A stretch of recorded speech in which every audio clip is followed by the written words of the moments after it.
Hi, welcome back to my channel. I want to do a little video on limerance as a concept that I've just learned about, and I literally can relate to it massively, I would say.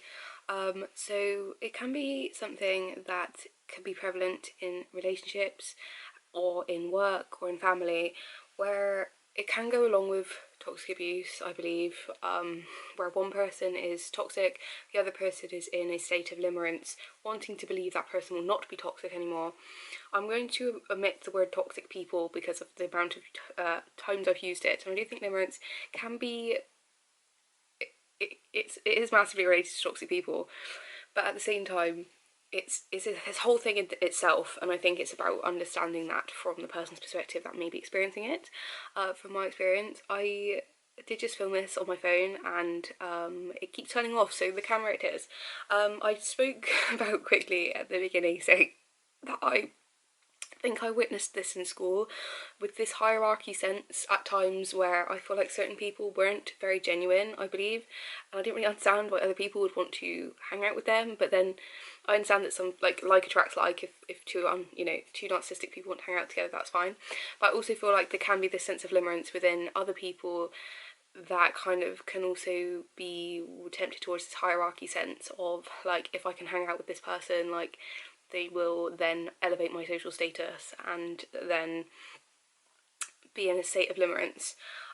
Because I think just because like two people are narcissistic doesn't mean that they have a healthy relationship. I think like people can still be in limerence, they can still be in this social climber aspect, even if it is, that was a perspective that I had, was that overly judgmental, who knows. But that was just, I wanted to preface with that because I do think it's so common, especially in romantic relationships. It's seen all the time in romantic relationships, and I think it's like a massive issue within our culture at the moment, just because of things like sexual acceptance and the freedom of things like Tinder. Apparently Tinder has done a lot of good things for things like loneliness, and as someone that's used Tinder in the past and had relationships from like dating apps and stuff, and I do probably, I don't think they're bad things at all, and I think like that's a valid point. But at the same time, we do live in this culture of like accepted promiscuity, if more. I don't know, I do think it's probably always been there, maybe just like not so spoken about in society, who knows. But yeah, so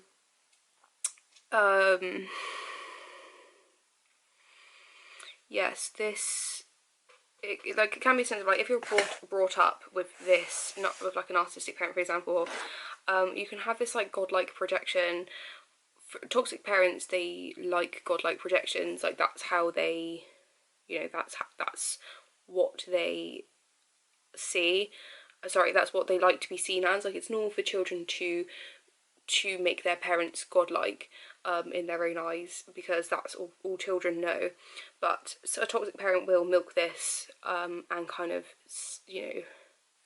perpetuate it through many different toxic means that are narcissistic. And so then I think it almost leads naturally onto wanting to do this as an adult, to want to idolise someone and see them on this sort of like godlike pedestal in some way, even if it's just to subconsciously break a cycle of actually doing that and recognise almost what you're doing. Because sometimes, because we do work on a 95% subconscious state, it can be this level of you don't almost know what you're doing. As I said, it's very common. This can happen. You can, not be consciously aware of what you're actually doing. You just know that you want to do it, or that it's something that you've been programmed to do and conditioned to do. There is this sense I learned recently as well, if you're trying to treat in a conditioned behaviour, again, I'm not a psychologist, but it's still an interesting piece of nugget of information to put into it. I think if you're trying to put a conditioned behaviour in the box of an addictive behaviour, for example, if you've got like a long past of conditioned abuse, and you see yourself as being addicted to toxic people, cutting yourself off cold turkey from toxic people, I don't know if it would work, because you might just then move back into toxic relationships because it's the conditioning that you're in, unless you work really hard to change that conditioning, but conditioning takes years and years to break often. So it can also, but it's this sense of it's not a loving idea. It's a sense of idolatry almost to be in limerence about someone. You can have a relationship with someone in real life and also have limerence around them. Because it's not a loving situation though. I personally would like to think of myself as being a loving person. I would want to be a loving person. Doesn't mean I'd want to be friends with every person. Jesus wasn't friends with every person. But it's this sense of like when you are sort of loving towards another person, I think you don't necessarily have to actually be friends with them. Like it's just a sense of like, it's like with your parents, but you can do things that aren't not loving, if you know what I mean. You can make healthy action to kind of be as loving as you can, but sorry, there's like ants on my table. So yeah, there's this sense of that, because yeah, it's not a loving thing to put someone on a pedestal. You're not kind of, because sometimes you can believe that you want a relationship with someone or something when you actually just want to have that validation of what that limerence brings you, because limerence can bring a sense of purpose to you in what you're actually going for or what you're getting from the limerence, and it can be based on something very genuine in needs rather than just some, like, it's not it won't be a superficial thing. Like it can be a superficial thing depending on the type of person you are. Superficial things matter a lot more, I think, to narcissistic people that have a higher need for ego validation and stuff, whereas if you're maybe less narcissistic, your need might just be to be seen, to be validated. I think when I was in this sense of limerence with narcissistic people, I think it was this sense of validation I was getting almost from having a narcissistic parent, to have a narcissistic partner, to think I've experienced this narcissism, this abuse. It just kind of sounds a bit weird. I don't mean it quite like that, but like it's almost like you're kind of it's quite common, I think, to just want to break a cycle, want to break a negative pattern, just because like you're conditioned in a certain way. Do you know what I mean? It's just kind of natural, I think, to want to gravitate towards people that resemble what you've been conditioned with. So yeah, I think it is this like, but yeah, I just want to put this in there because I did put this in my other video, that it's the same with like honouring your parents, for example. When you're young, you're supposed to obey your parents. When you get older, you're supposed to honour your parents. I think if you have a toxic parent or toxic parents, it's important about, like for me, it's like I'm honouring my parents by not talking to them. Like that's the way I honour them and the way I'm going to be most loving through my own means, because you can only control what you can control. I can't control a toxic person's behaviour, but I can control my reaction to it and what I choose to engage in with that person. So it can be a case of like you know, that's the way that I choose to do it. And I think the same has to go with partners and stuff, but something different kind of, but let's not digress too far. It can also be a sense of like you get a purpose from this limerence that you are engaging in. For example, it can be validation. It can be a sense of be that through validating your experiences, validating your ego, validating whatever, or just sort of getting attention, convincing yourself that this sort of perfect person is going to swoop in and kind of fix all your problems, or whatever that means. The limerence is to you, I suppose, come in to fix your problems, come in to save the day, this hero complex, this I'm going to protect you from all this sort of bad stuff, and I think this can be a sense when females or males actually choose violent or volatile partners. It can be this sense of, I watched a video about this, of if a person picks a volatile partner, it can be this expectation that the person who picks the volatile partner has, that that person is going to then protect them, but often it's the other way around. Often the volatile partner actually abuses the other person, you know, I think there is two sides to every story, but at the same time, often if someone is quickly triggered and stuff, it can be a sense of, it's not so much, it can be the sense of protection, but also you act on the people that are closest to you with your, you know, your instincts and stuff, and if that's the way you swing as a person, it's going to show up, and it will probably go against you rather than the protection of you, generally. So but it can be that you are also sharing a habit with a person. As I said, it's not like you have to be in limerence of a celebrity. You can be in limerence with a celebrity if you like sitting there believing that Zac Efron's going to come and knock on your door and like ask you to marry him, then. But at the same time, like, it's not going to happen, is it? But I hate to burst a bubble, but I don't think many people would be doing that. I hope so. But yeah, you can share a habit that you then feel is okay to put the responsibility of that sort of sin, or whether you want to look at it in a biblical sense or not. I'm not here to tell someone that they're sinning, but I'm saying that biblically things like sexual immorality, we're all sinners here, and I've definitely not been sexually moral my whole life, but it's like sexual immorality and kind of sort of like sexual sin and drug abuse and kind of, you know, drunkenness and all that stuff. But at the same time, like, we live in an imperfect world. I'm aware that not everyone wants to live this like perfectly, and it's not about living a perfect life. I don't think it's not about living a life free from sin completely, but from a limerent perspective, let's just put it in that, which is what I'm actually talking about here. I'm not here to like condemn people, because let's just say I haven't been sober my whole life either. But it's a case of like, if you do have this shared habit with another person, you can become resentful of them because of the fact that they're like egging you on to do that thing that within a conscience level, even if you know, are narcissistic and you feel this sense of guilt, it might not go through your neuro pathways in the way that I feel guilty for being a nasty person, unless you're a self-aware narcissist and you might have some awareness of that. You know, it might just come out in rage and sort of like unknowing of what you're doing and just stuff like that, sort of like rageful kind of let off of steam sort of thing.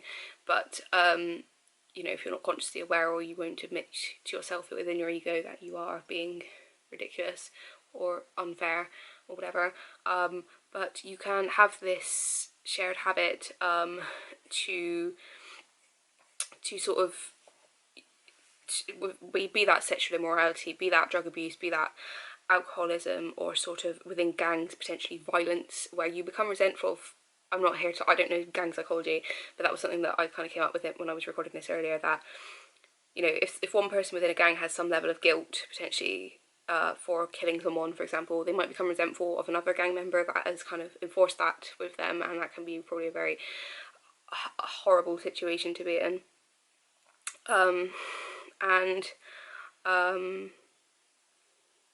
Yeah, it kind of releases this sort of responsibility of having to take responsibility for your own actions. And I think we all probably have this sort of like desire to do that. We all kind of want to live in this place where we don't have any responsibility for our actions sometimes, and we all do. And I think it's healthy to have like times where you go out drinking on a genuine, worldly, realistic level. None of us are perfect. We live in an imperfect world, and things like, you know, if lockdown's taught me anything, things like clubs and stuff, they serve a purpose in people's mental well-being and stuff. And I don't think things like that are wrong, but at all.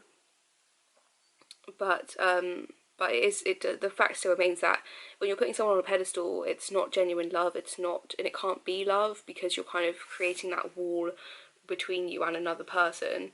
So you can't actually have that genuine connection while being limerent in certain aspects, I believe. Because genuine connection is about being vulnerable and authentic, and being your adult self, and having compatibility, having equal relationships where you kind of give and take, and you sort of experience that on a one-to-one level, and not kind of sort of sit in this limerent space through it, like so yeah, and I think almost narcissists can be in this limerent state around people that it's not just like just people that are, you know, victims of narcissistic abuse to narcissists. I think narcissists can be limerent of empathic people as well, when they sort of have this like perfectionistic standard in their own minds of what they expect from another person, and not really wanting to engage with that person on a genuine level, but sort of projecting this sort of perfectionistic standard upon them that sort of doesn't exist for a start, and is a projection of what they want to see in another person, or the sort of outcome that they want to be associated with, if that makes sense. So yeah, and it can also allow you to be in this victim position where it relieves your responsibility of being adequate. If you have this complex, or you have naturally low self-esteem, for example, if you have borderline traits and stuff, that you can be vulnerable to this. If you are a narcissist, you can have vulnerability to this. If you're any person really, you can have low self-esteem, but if you have trauma, you can be vulnerable to this. You can be in this victim position where you have this sort of like fantasy of, I'm not good enough now, but I will one day. But it's this sense of like, then it becomes this chicken or the egg situation where narcissists do degrade you. They do give you future faking. They do love bomb you. They do hoover you. Whether you haven't seen anything to do with narcissism, please check back on my other videos. I've got a few videos on narcissism. I've got many on toxic people now. But yeah, they do degrade you. They do sort of bring you down and stuff to then perpetuate your low self-esteem. But it can keep you in this limerent state of like, I'm not good enough now, but one day when I fill in the blank, do this, I will be good enough. And I think this is, I don't like to be triggering, so trigger warning for anyone that has any sort of eating related triggers, but as someone that has experienced this in the past, I think this is how eating disorders can come about. I think this has been shown in things like narcissistic abuse where eating disorders can be there, but when I think you can have eating disorders from things like limerence as well, because, or again, when you're put through traumatic situations and you're in a sense of Stockholm syndrome and you have to just deal with an abuser in whatever means that makes sense to you, and God forbid people become like that. I would never, again, this is the trigger section I'm talking about, but you know, I'm going to stop talking about that now, so end of trigger warning. But I can think this can be this sense, and I think marketing, unfortunately, I think does play on stuff like that, be that through fashion at times, maybe, like, you know, if you have this specific outfit, I'm not saying like things like fashion are bad, creativity is bad. I love expressing myself through my outfits, and again, I think it does have a positive to play. I think God uses all evil for good, etc. I'm not saying like eating disorders are good, but I just mean like, that's not what I'm saying at all, but I mean through fashion and stuff, like, you know, it can be used in a negative or positive way. Just eating can be used in a positive or negative way. You can eat and have a healthy relationship with food that is not based around trauma and kind of compensation, but that's sort of, it's very complicated things, so please, if you're struggling with that, please seek treatment out. End of trigger warning. But yes, so yeah, and if you also have this like sort of like maybe shy or you don't want to be seen kind of complex, it can be a sense of like you want someone to kind of take all the responsibility of everything, to be honest, and then you feel like you don't have to do it yourself. So that can be one thing.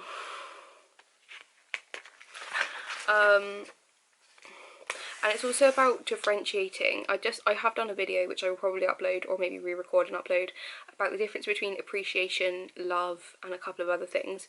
But it is very important to express yourself and the way that you feel towards other people, because it can compound into this limerent state if not addressed. Things like appreciation, it can become an expectation when you are left with that appreciation. Because this is kind of the solution of how to deal with limerence. Having radical honesty and not becoming resentful towards people, because when you have an expectation I think I've also done a video, I think I've lost it though. I did do a video recently. It's not like, I think I can probably explain it briefly in like one sentence, to be fair. I might re-record it, but it's just about this like level of anger that people have and the reasons.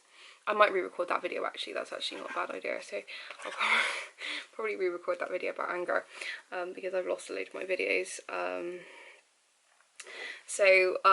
Yeah, it can be this sense of like, yeah, it can create an expectation which can be toxic, because if a person isn't by nature something that you want them to be, and you try and force them to be that way, it can become very toxic, because you're getting very frustrated, and then therefore you'll naturally act out at that other person sometimes for not allowing you to fully engage in that fantasy even when you're with them. Apparently this is very, very common, and it's not just something that a few people do if they've been really messed up. Like, it's so common, whether you've been brought up with narcissistic abuse or any type of abuse, or whether you just have an expectation towards a person, or you just have a certain need that you feel is being met through limerence towards another person.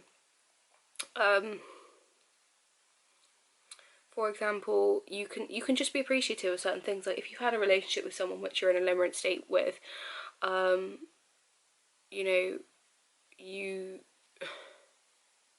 may be appreciative towards them because they sort of, you might feel, allow you to engage in that fantasy with them in real life, if you like, because but then you can't, another person can't stop you from thinking how you want to think. If you want to be limerent with them, whether you're being overt, I think that's just something I don't think you can be overtly limerent with someone in real life. Like, you can, and some people will kind of go along with because narcissists, they mirror back to you what they perceive that you want.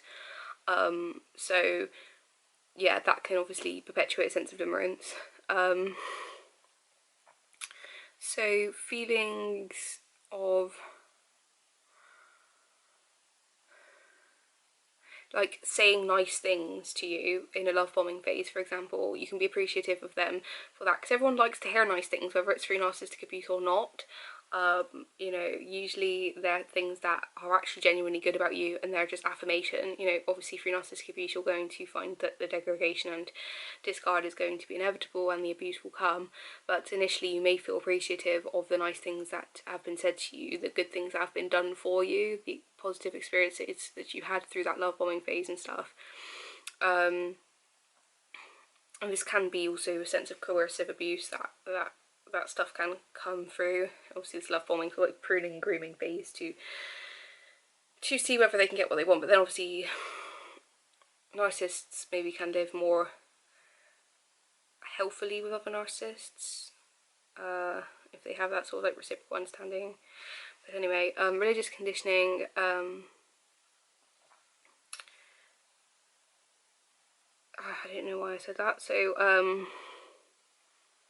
also things like through like sexual immorality and stuff, if you want to get like, let's use the biblical phrase, you know, casual sex, let's put it, you can obviously be appreciative of them for the physical touch that you may experience through them, and the safety that you may experience through that, or kind of, whether safety or sort of like whatever kind of positive attributes that you might get from that sort of side of things. But it's important not to create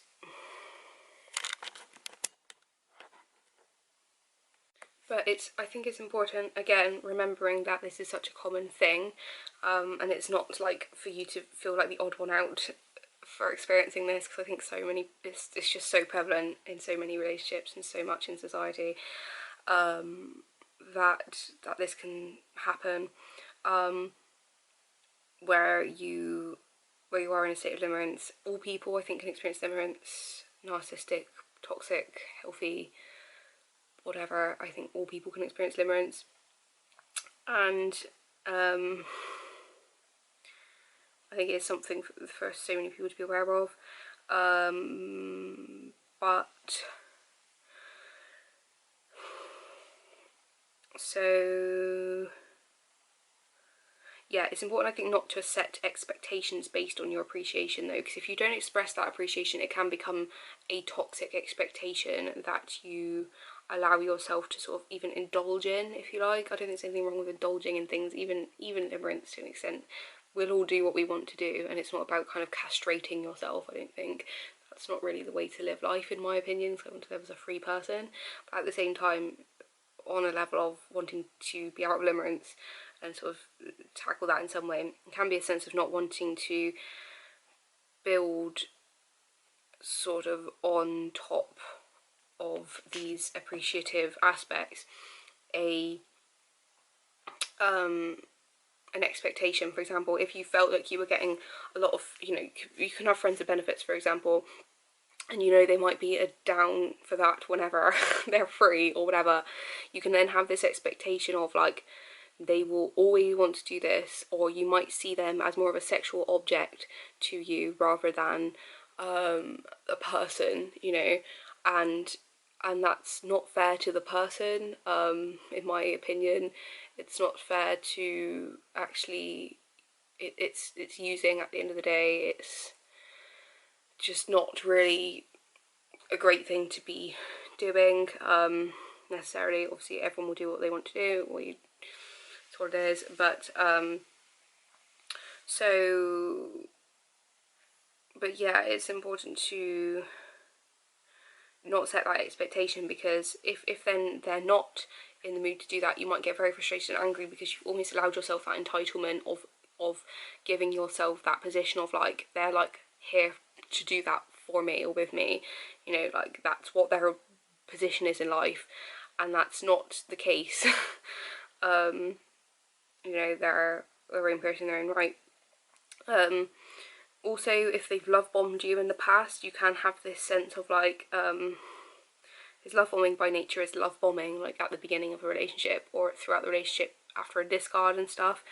There's this cycle of abuse which kind of talks about love bombing, and then arguments, calmness, or like distance, calmness, love bombing, abuse. You know, this cycle of love bombing will inevitably happen with narcissistic people. But you can have the sense of like, they're here to make my life, you know, because love bombing, it does require a lot of effort from the other person, because it does come from this sort of like grafting state often of like, I think maybe they do enjoy love bombing, but it's also like they do have to figure out what you want. I think with a healthy person, you just kind of try and find that reciprocal mutual ground, which is why life can feel a lot less sort of bells and whistles-ish if you're kind of dealing with a healthy person over a narcissistic person, if you've been in a relationship with a narcissistic person, because they really do go above and beyond often to kind of give you that sort of state of happiness in the love bombing phase, and that's just something that will pass for every person, regardless of if the person is narcissistic or whether the person is healthy, the partner of the person experiencing love bombing. So but yeah, you kind of have the sense of like, this person's here to serve me, you know. If they've love bombed you massively, you can have the sense of like, they will always love bomb me, and obviously through narcissistic abuse you will figure out quite quickly with a narcissist that is not the case. They do not love bomb you consistently. It does turn to degradation and discard and abuse through all stages of narcissistic abuse. So also, if you're appreciative to them, because not all people, you know, not all aspects of narcissists are bad, not all aspects of any person is bad, we all have good and bad sides, but it's just about the patterns, being aware of. Yeah, it's just about the patterns, being aware of the patterns, so you can be more sort of smart, I suppose, if you want to, about going about life. And it's, again, what comes with narcissistic abuse recovery, it can be kind of it's complicated. It takes a while to learn. I think the same with limerence sort of stuff, and just anything in life really. To learn it is an effort, but at the same time it's worth it a lot of the time. Sometimes it can be interesting to actually know what the answer to a problem is if you're a bit of a problem solver. The last thing, so say if the association loneliness for you, you can build this expectation of like, they're always going to be there to satiate my loneliness, and it's just putting another person responsible for your own needs where really you should be, I don't think there's anything wrong with healthy dependence, and I don't think there's anything wrong with someone satiating your loneliness. I think that's why, but it's important to do that with the right person for the right reasons, and it's not just about getting into an unhealthy relationship so you're not lonely, rather than actually tackling the core issue of loneliness and saying, is there something I can do on a more daily basis to actually tackle my loneliness, rather than just rely on an unhealthy person for, you know, sexual relations or whatever, for example, to but you know, things like relationships and stuff, they can be a massive predictor of whether a person is lonely in general life. Apparently, statistically, like, you're a lot less likely to be lonely if you're in a relationship. But again, you can attract unhealthy relationships just to get over that sense of like loneliness and the benefits that come from relationships. And something that I've seen online a lot recently is that, you know, one aspect of relationships, for example the romance side of it, can be really honed in on and kind of overly sort of engaged with, where you're, you know, for a healthy sort of well-rounded relationship, it's supposed to have aspects of a lot of positives and a lot of well-roundedness for it to be sustainable and kind of long-term and stuff. I don't think there's anything wrong with building yourself up to that. I don't think many of us go from just like no relationships to the marriage relationships. You do have to, I think a lot of my past relationships have helped me learn on almost a stepping stone level of, you know, what I've actually needed to learn about relationships to then progress to the next one that kind of brings me closer and closer to a more well-rounded relationship. So I think it does take time to move up the levels of things like relationships, and that's fine. I think we do all learn by contrast in that sense. You know, we don't want to hurt another person, but it's just sometimes how it goes, unfortunately.